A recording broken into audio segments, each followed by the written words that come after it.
Odisha's transformation from a state known for mishandling disasters to a state which has set global benchmarks in disaster management and known for saving thousands of people during every disaster, awarded by the United Nations. From a state known for acute poverty to a state known for the fastest pace which poverty has been reduced in Asia.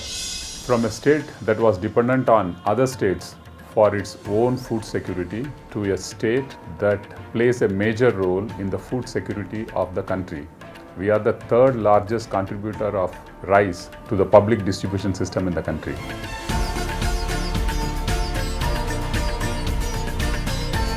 A state which was known for practicing primitive agriculture to a state, perhaps the only state in the country which has doubled farmers' income in the last 10 years. A state which was not able to pay salary for its own employees to the only state in the country which has a revenue surplus budget and invests maximum GDP in developmental programs.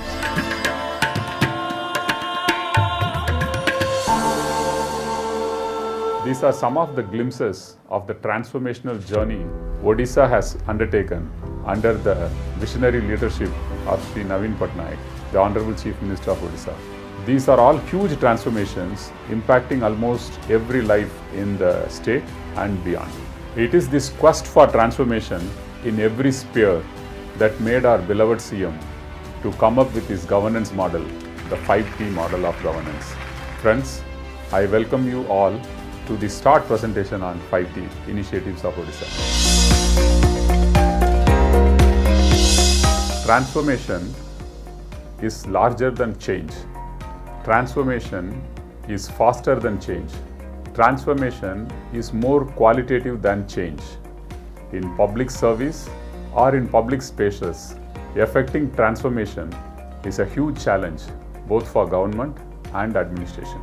And this is where Sri Naveen Patnaik's theory of 5T involving 4 dimensions of governance comes handy. The 4 dimensions are transparency. Whenever public money is involved, the topmost criteria in discharge of a public service is transparency. So the first T is transparency.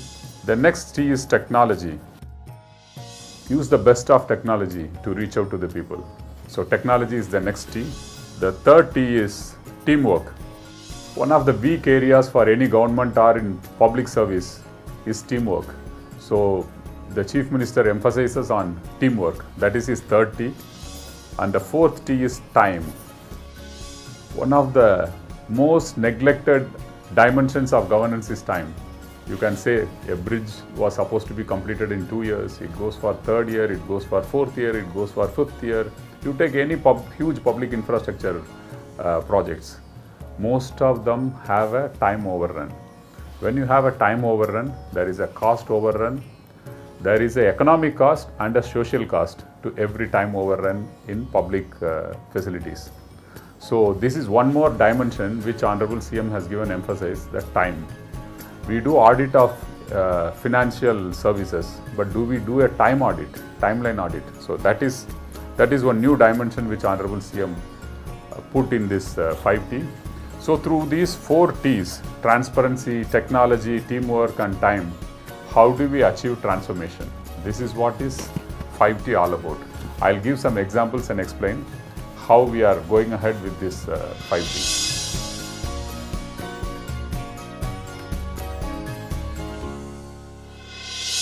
High schools are at the cutting edge of students' life. The future of a family, society, state and country are dependent on how good their high schools are. In a state like Odisha, where 75% of the students are dependent on government high schools, it is important that if the state has to be transformed, the high school education has to be transformed. That is why the Honorable Chief Minister decided to transform all the government high schools in the state of Odisha. It's also a fact that countries which wanted faster, smarter transformation invested heavily in high school education. Now we'll see how the fight to transformation is happening in the government high schools of Odisha.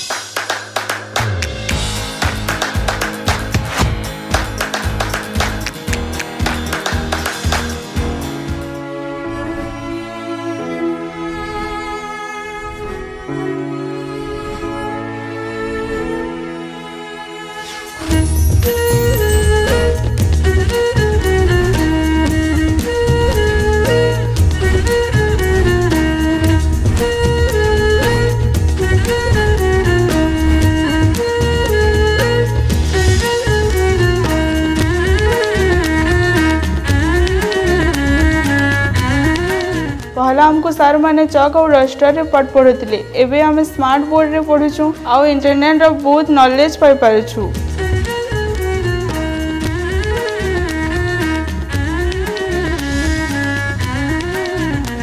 वर्तमान आपनकर 5T जरिया रे हमर ई library हेची जे कोनोसी लेखक होंतु कवि होंतु तांकर बही गुडी को सहज रे उपलब्ध होई पारुचंती।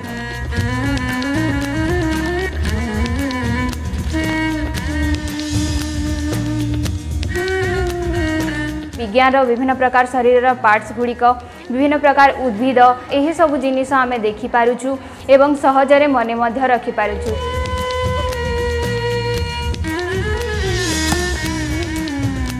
आमर स्कूलर छुआ माने राष्ट्रीय स्तर रे भी प्रतियोगिता माने भाग दे पारे बोली मोर आशा।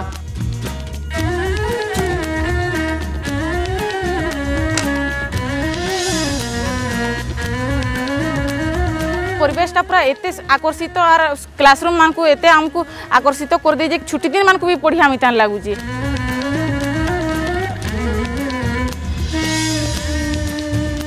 पानी जल ठारू आरंभ करी शौचालय सुव्यवस्था अच्छी।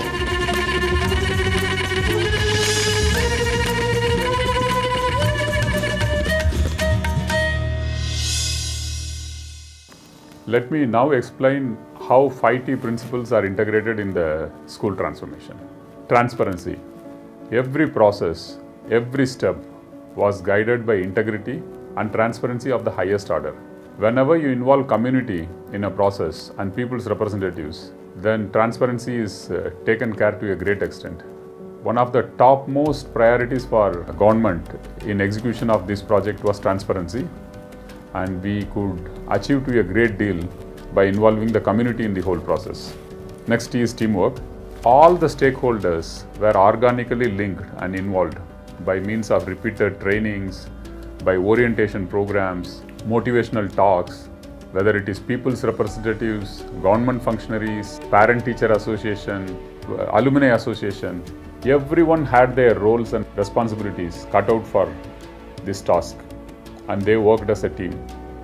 And this synergizes various stakeholders for faster and transparent execution of works. Like for example, you give a certain amount of fund to a particular school. Then the community, because the government has given so much funds, the community puts in its own funds. Then the Panchayat Raj representatives, Sarpanchas, Jilla Parishad members, they contribute some funds. And if there are some corporates nearby, they also were asked to mobilize. So like this, when teamwork happens, everyone chips in, both in terms of material as well as supervision. So the first point of transparency is also taken care of with this. Then the third T is technology. Education is a place where technology changes day in and day out. So our Honorable CM's direction was that we should use the best of technology, whether it is the smart classrooms, the e-libraries, our sports facilities. In every sphere, we should use the best of technology, and that was ensured. The next point is time. In 5T, whenever we start a project, the day we start the project, we also announce the date of completion of the project and inauguration of the project.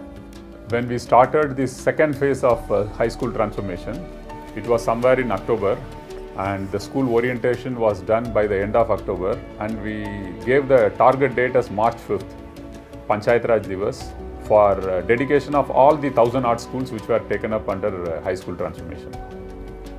It was a challenge which was taken up by the community. The entire team took it up, and all of you would be happy to know that by on March 5th, in a matter of 4 or 4.5 months, more than 1,000 schools were transformed, and all the schools were dedicated in the next 10 days by the Honorable Chief Minister.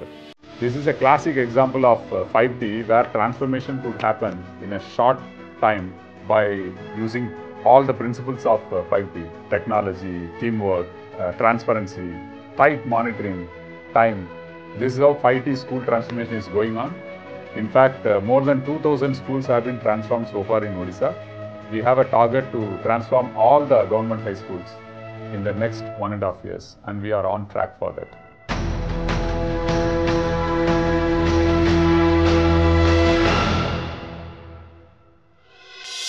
In a democracy, people are the masters, and every other organ, including government, is there to serve them. It is with this spirit, one more 5T initiative was started by Honorable Chief Minister Shri Naveen Patnaik. That is the Mo Sarkar initiative. Mo Sarkar means my government. Every citizen should feel the government is his government. So the two aspects of Mo Sarkar are: any citizen who visits a government office, he should be treated with dignity. Any citizen who visits a government office, he should get a professional response from the government office. Professional response, I mean no corruption, no harassment. These are the two criteria which has been given to assess how a government office delivers public services. So, Mo Sarkar initiative was started in two government offices. One is the police station, where people at large go in distress condition. The other one is health institutions of the government, whether it is district headquarter hospital or sub-divisional headquarter hospital, hospitals network, where again people go with lot of distress. In this system, any citizen who goes to the government office, his mobile number is registered. Whatever service he has come to avail for, his mobile number is registered and put in a database automatically. Say for example, somebody goes to Kurda police station. Inspector in charge is not registering his or her mobile number. The citizen has an option of giving a missed call to the toll-free number and get himself registered in the database of Mo Sarkar. So once the citizen registers his number, either he registers himself or the office to which he has gone, the office gets it registered. So you have a database of numbers of people who have visited a particular office with all their details available in Mo Sarkar database. Step number 2 is, say for example, in Odisha about 10,000 odd people visit, say 500 police stations in the state. So all their numbers are registered on this date, at this whatever time they had gone. Their numbers are registered and it is available in the Mo Sarkar portal. This is accessible to the entire government network, starting from the Honorable Chief Minister, who also happens to be the Home Minister, the Chief Secretary, the DG Police, the IG Police, DIGs. So this entire network have access to this Mo Sarkar database. Every day, at least 10 phone calls are mandatory for everyone in the network to make directly to the citizen and ask for their feedback. These numbers are thrown out randomly by the system. Say for example, in a particular day, the Honorable Chief Minister makes 10 phone calls randomly, takes feedback from the citizen who has visited the police station. He asks for how are you treated in the police station, whether you are treated with dignity, whether you got a professional response from the police in the police station. How would you rank the services? Are you satisfied, happy or not satisfied? So that is marked. Based on this, you would know how a particular police station is functioning, because the numbers are completely random and we don't disclose from whom the feedback has come. In fact, Mo Sarkar is not a grievance redressal mechanism, but a feedback to know the satisfaction levels of people who visit government offices. So the same thing is done for health institutions. A patient visits a health institution, his number is registered. Randomly it's picked up by the Honorable Health Minister or the Chief Secretary or the Health Secretary. They make a call and ask, how was the treatment given to you? Are you satisfied? Were the medicines given properly to you, or you are asked to go outside for medicines? Were you allowed all the facilities in the government facility, or you are asked for test outside? Or was there anyone who motivated you to go outside for private hospitals? So these are the questions which are asked, and based on that, you get feedback about how that particular health institution is functioning. What do we do? If we get a good feedback, then generally the system generates a positive message and sends it to the institution, whether it is a police station or a hospital. The positive message is sent. Whenever we get a negative feedback about any institution, 5 or 6 more calls are made randomly for those other people who have gone to the same institution before an opinion is formed. So if the opinion is bad, the performance is not satisfactory, there are allegations of corruption or harassment, then tough action is taken against them. In fact, since Gandhi Jayanti, October 2nd of 2019, the entire system has made about 65 lakh phone calls. This covers almost all the departments of the government. In fact, from Chief Minister office alone, 28,000 calls have been made. Hundreds of inefficient and tainted officers or staff have been removed from service or sent on compulsory retirement.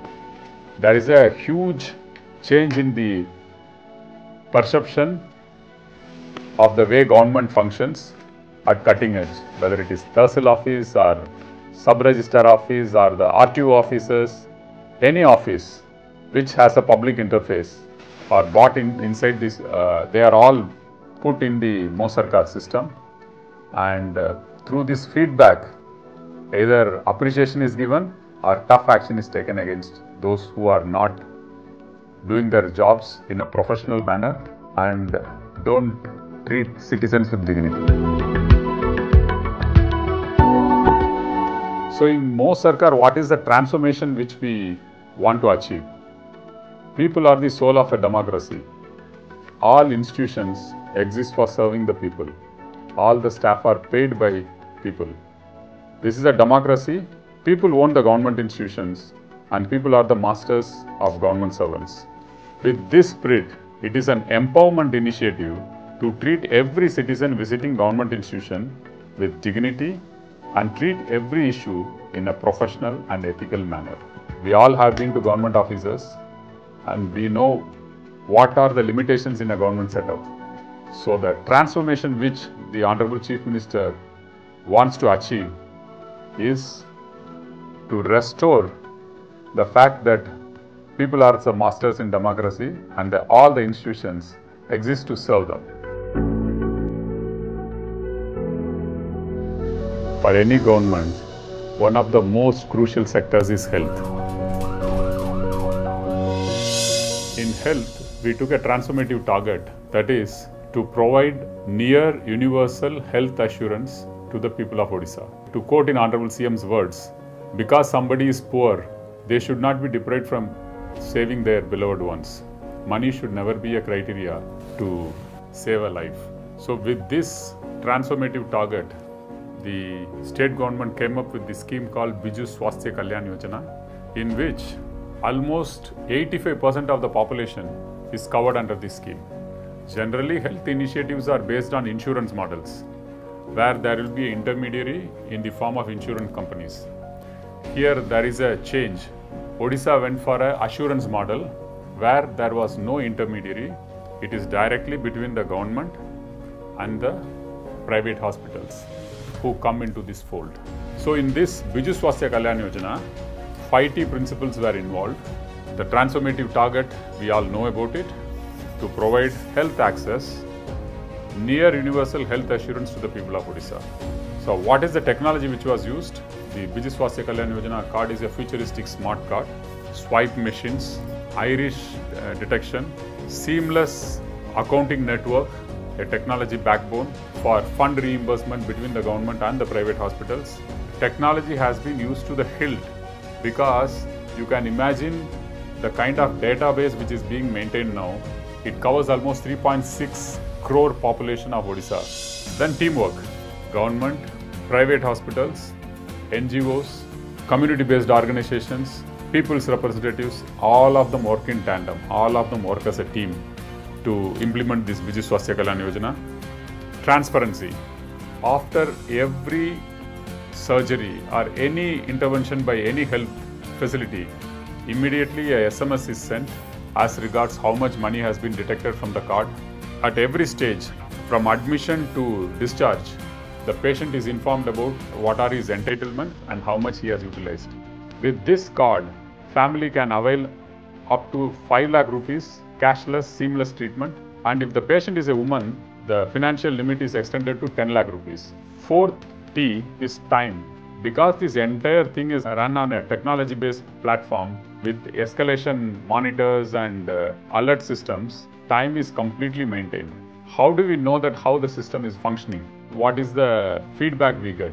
We use MoSarkar to take feedback from the patients as to how the patients were treated by the private hospitals, whether they are overcharged or whether they are charged for something which is not in the package. All those things are taken as feedback from MoSarkar. I'll give a small example as to how much the scheme has had an impact in people of Odisha's lives. Before the Biju Swasthya Kalyan Yojana, we had a scheme called Odisha State Treatment Fund, and we also used to use Chief Minister's Relief Fund. Both go hand in hand in helping the poor people to avail facilities, treatment in private hospitals. At that point of time, we were spending about 50 lakhs a month to take care of the patients. When Biju Swasthya Kalyan Yojana scheme was launched, this increased to 1 crore to 2 crores per month, taking care of about 1000 to 1500 patients every month. When Biju Swasthya Kalyan Yojana Smart Card was launched, with integration of 5T elements, we are able to reimburse 80 to 85 crores a month, and about 50,000 patients are getting benefits of Biju Swasthya Kalyan Yojana card every month. This is the transformative scale which has happened because of usage of technology, teamwork, transparent procedures and time. Basically the 5T principles of Sri Naveen Patnaik.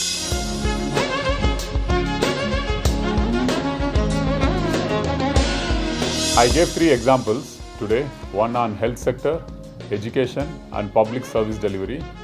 There are many such examples where transformation targets are fixed, and using the principles of 5T, the state of Odisha tries to achieve the transformation targets. We will have some glimpses of what transformation is happening in various fields before we close this presentation. I invite all of you, whenever you have a chance to visit Odisha, we will meet up and we will show you some live examples of 5T transformation. Thank you.